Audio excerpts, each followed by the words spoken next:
என்னடா சிரிக்கிற? என்னை பார்த்தா உனக்கு எப்படி தெரியுது? நான் யாரு, என்னோட பேக்ரவுண்டு என்னன்னு தெரியாம மோதிக்கிட்டு இருக்க. இல்ல, பணமே கொடுக்க மாட்டேன்னு சொன்ன நீ இவ்வளோ தூரம் இறங்கி வந்து எனக்கு மட்டும் கொடுக்குறேன்னு சொல்றப்பவே நீ எப்படி பயந்து போயிருக்கன்னு தெரியுது. தெரியுது, நல்லாவே தெரியுதுடா ஃப்ராடு. உன்ன மாதிரி என்னையும் யார் எக்கேடு கெட்டு போனா எனக்கு என்ன நினைச்சியா? நான் திருமுருகன்டா. நான் எனக்காக மட்டும் போராடல, உன்னால பாதிக்கப்பட்ட எல்லாருக்குமே இந்த சட்ட போராட்டத்தை நடத்திக்கிட்டு இருக்கேன். இந்த கேஸ்ல உனக்கு கிடைக்க போற தண்டனையை பார்த்து உன்ன மாதிரி எவனுமே ஏமாத்தணும்னு நினைக்கவே கூடாது. அந்த நினைப்பே வரக்கூடாது. அதுக்காக தான்டா கோர்ட்டு கேஸ்ன்னு அலைஞ்சுகிட்டு இருக்கேன்.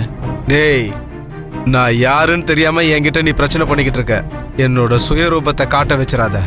டேய், இந்த மிரட்டல் உருட்டெல்லாம் வேற எவங்கிட்டே காட்டு. உன் பருப்பு என்கிட்ட வேகாது.